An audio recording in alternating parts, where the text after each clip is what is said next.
And the abbot says, from now on, you will not be known as Samuel, but you will be called Brother Francisco.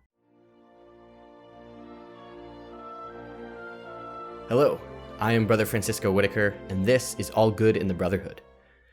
In today's episode of Monk Life, we're going to be talking about receiving a new name.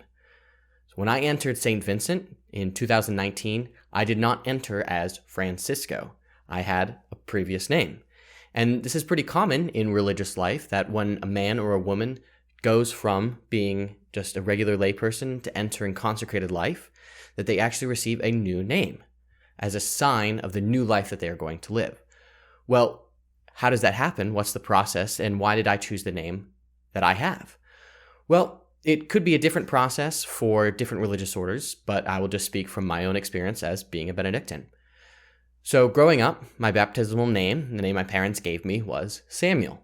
And they still call me that. And some friends every now and then when they see me still call me Sam. There's nothing innately wrong with that. But I have taken in my vows and in my new way of life, receiving this habit, an identity that is different than the one that I had before. And that's why we have this name change. In fact, in the old tradition of taking vows and an old tradition of religious orders, when you pass from just being a layperson into consecrated life, they would actually have you lay on the floor and cover you in a funeral pall, like they would cover a casket in at a funeral, because your old self has died. Just like St. Paul says, we are in death, we die with Christ, and in baptism we are brought to life with him. So the same thing happens in profession of vows or in when you receive a new name. You are dead to your old life. Now that's not to say, oh, that person was horrible, you're dead to him, nothing about your past can be a part of your life anymore. That's not what it's saying.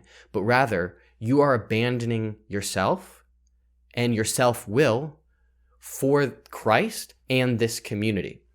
So that changing what you wear and changing your name are outward signs of the inward transformation that should be taking place.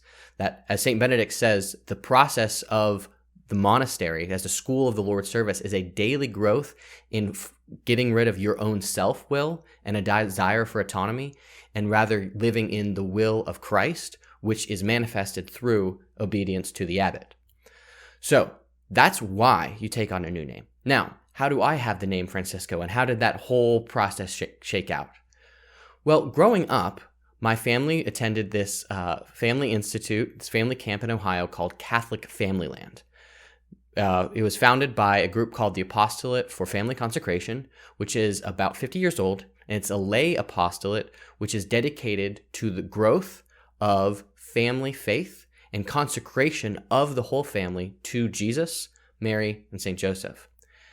And it is really centered around the Fatima message. Our Lady appeared in 1917 to 3 shepherd children, Jacinta, Lucia, and Francisco, and gave them the message of world peace, that if enough families came together, prayed, particularly the rosary, received communion, went to confession together, and did penance for souls who were suffering in purgatory, that if enough people did that, that Christ, with Our Lady, would be able to establish a true peace on earth.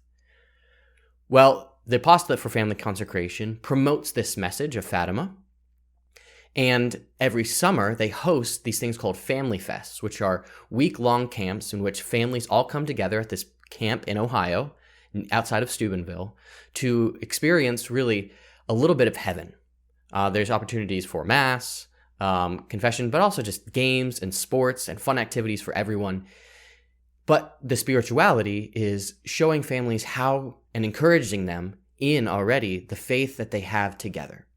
So I grew up going to this camp, and my family really adopted the Fatima message, so that, family rosary was something very important to us, and we were reminded the need for us to set apart ourselves for Christ after the model of Our Lady, who set herself apart for Christ.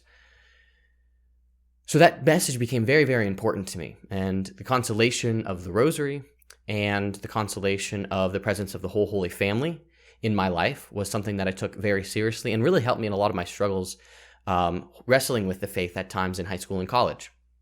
So when it came time for me to enter the monastery, I became a novice, And my novice master said, okay, so here at St. Vincent, the way one goes through the process of receiving a new name is you offer 3 suggestions to the abbot, and you rank them, and you give them a reason why you would prefer any one of them. And based on what he thinks and what you have requested, he'll pick one of those 3 names and then give it to you when you receive the habit on your first day as a novice. Because the first 10 days when you come to the monastery, you're not actually a novice, you're a postulant, and you're kind of preparing on this 10-day retreat to actually begin the process of the novitiate and receiving the habit. So after some prayer, I'd already been thinking about this kind of a bit, because just like a young woman might, think a lot about her wedding years maybe in advance, I thought about my monastic profession and the name I would take, and at least a solid year before I entered, because I already knew I wanted to become a monk.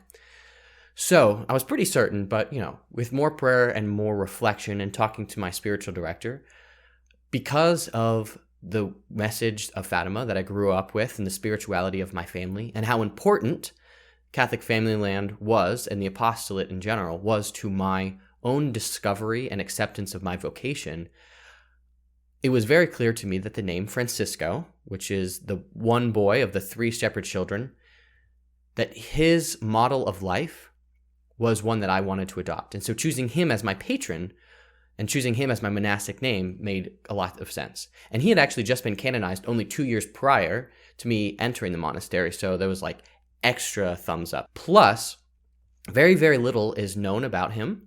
There's almost no quotes said that are recorded from him. But one of the few that we do have is him saying, all I want to do with my whole life is to console the heart of Jesus in the Eucharist for all the sins committed against him. I mean, what more could I possibly want to do with my life? If a 9-year-old child can desire to do that with his heart, then I can too. And Jesus also says, you cannot enter the kingdom of God unless you become like a little child. And Francisco died just after turning 10 years old.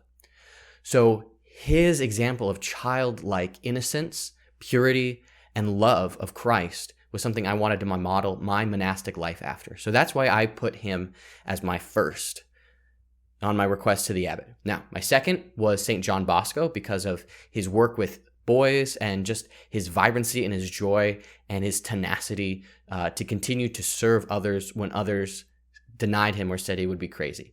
And my third was St. Oliver, who was a bishop of England, more because I really like the name Oliver, but also because he was the last bishop to be martyred under Elizabeth during the Catholic persecution of England in the 16th century.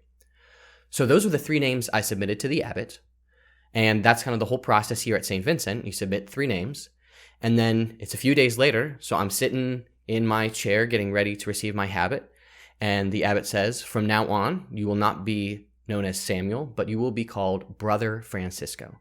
And 5 years later, still sitting here being called Brother Francisco. And I love it. More and more every day, I go a little bit more in my identity of monk being called Francisco. And it's because I'm reminded by that name the new calling I have. I'm reminded by that name, too, of the special patron in heaven that I have who's praying for my vocation, and the call I have to reflect his life in my own life. So that's how I have the name Francisco. That's how one would receive the name, at least here at St. Vincent. It might be different even at other monasteries. But the whole idea, remember the framework, is that you're moving from one life to a new life. And this religious name is a reflection of the internal change that you are committing to Christ for the rest of your life. So thank you for joining me for an episode of Monk Life. I am Brother Francisco Whitaker. I hope you have a wonderful day. God bless.